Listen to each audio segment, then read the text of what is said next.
टोंक की बनास नदी पर पुल बन रहा है। शनिवार को अचानक पुल के 5 गडर गिर गए। गनीमत रही इस दौरान कोई मजदूर या कर्मचारी वहां पर मौजूद नहीं था। कहा जा रहा है कि तेज हवा के कारण 5 गडर नीचे गिर गए। निर्माणाधीन पुल के गडर गिरने से लोगों में नाराजगी है।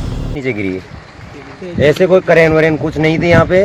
ये सब झूठ बोल रहे हैं ठेकेदार जी, ये तो पब्लिक को मारने का जैसा काम कर रहे हैं। इतनी सी हवा के अंदर से ये गिर गया तो ये मान के चलो ये गिरने से हमारा मकान उठ के जयपुर पहुंच जाएगा।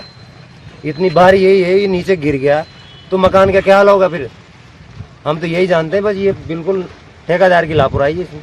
क्या हवाएं तेज चल रही थी अब उस समय जब घटना हुई? इतनी कितनी हवा तेज चलेगी फिर, हमारा मकान तो क्यों नहीं गिरा? अभी आंधी वांधी आई थी क्या? इतनी तेज नहीं आई तो जो इस पिलर को नीचे गिरा दे। कमी है इसमें, इसलिए गिरा है। भले ही बनास पुल के गडर गिरने से कोई बड़ा हादसा नहीं हुआ हो, लेकिन मौके पर मौजूद लोगों ने घटना को लेकर कहा कि पुल के ये गडर आंधी के दौरान गिरे हैं।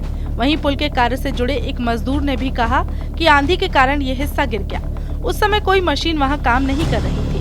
वहीं पुल निर्माण कंपनी से जुड़े इंजीनियर्स ने कुछ दूसरी ही कहानी सुनाई कि क्रेन से काम करते समय ये हुआ है। सर, तकनीकी कारण ये है कि इसके जो गडर गिरे इसके अगले स्पान में हमारे स्लैब का काम चल रहा था। इस पे शटरिंग वगैरह का काम ऊपर चढ़ा रहे थे, तो जैसे शाम का वक्त था वो हाइड्रा वाले ने बूम निकाला और हवा चली, उसकी वजह से उसने बूम गटर में मारा। एक गटर में मारा, दूसरी अनबैलेंस हुई, एक के बाद एक गटर नीचे गिरती गई। घटना के बाद शनिवार को लगभग 17 घंटे तक पीडब्ल्यूडी विभाग के additional chief engineer RC Meena समेत 3 अधिकारी बनास नदी में पहुंचे और गिरे हुए गडर वाले हिस्से का निरीक्षण करने के बाद कहा कि पुल बनाने वाले ठेकेदार की लापरवाही सामने आई है कि आखिर किस तरह से ये गडर एक साथ गिर गए। इससे अब पुल के लिए इंतजार और लंबा हो जाएगा। अभी जो हमने देखा है और जो फीडबैक हमने हमारे यहाँ के जो एजेंसी है और दूसरे हमारे जो यहाँ के इंजीनियर हैं, हमारे एन एक्सीएन और एससी है,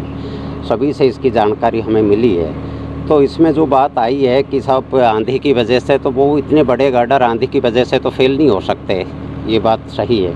लेकिन इसमें थोड़ा सा जो हमारी जो लेबर यहाँ काम कर रही है, जो एजेंसी की जो लेबर है, जो हाइड्रा मशीन बड़ी मशीन को ये जो काम में ले रहे हैं, उस मशीन का ऑपरेशन ठीक ढंग से न होने से एक गार्डर पर उसकी टक्कर लगने से, हाइड्रा मशीन का बूम एक गार्डर से टक्कर होने से वो गार्डर डिस्टर्ब हुआ। आपको बता दें, शुक्रवार की शाम टोंक बनास नदी पर बन रहे निर्माणाधीन पुल के पिलर संख्या 42 और 43 के बीच ऊपर रखे गए 5 गडर आंधी और बरसात के दौरान नीचे गिर गए थे और तेज धमाके की आवाज सुनकर बनास नदी में घटनास्थल पर मौके की भीड़ लग गई थी।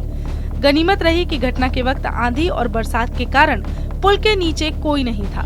राजस्थान के सबसे लंबे पुलों में से एक टोंक में बनास नदी पर गहलोद घाट पर बन रहे 134 करोड़ 74 लाख की लागत से बन रहे 2 किलोमीटर लंबे बनास नदी के इस पुल का निर्माण वैसे तो इसी महीने मई 2024 में पूरा होना था, लेकिन निर्माण पूरा होने से पहले निर्माणाधीन पुल के पिलर के ऊपर रखे जाने वाले 5 गडर का एक साथ आंधी और बरसात के बीच नीचे गिर जाना बड़ी लापरवाही की ओर इशारा कर रहा है।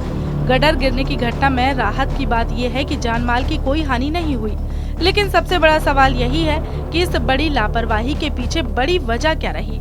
इस घटना के बाद भी प्रशासन और सार्वजनिक निर्माण विभाग के अधिकारी मौके पर घंटों बाद भी क्यों नहीं पहुंचे।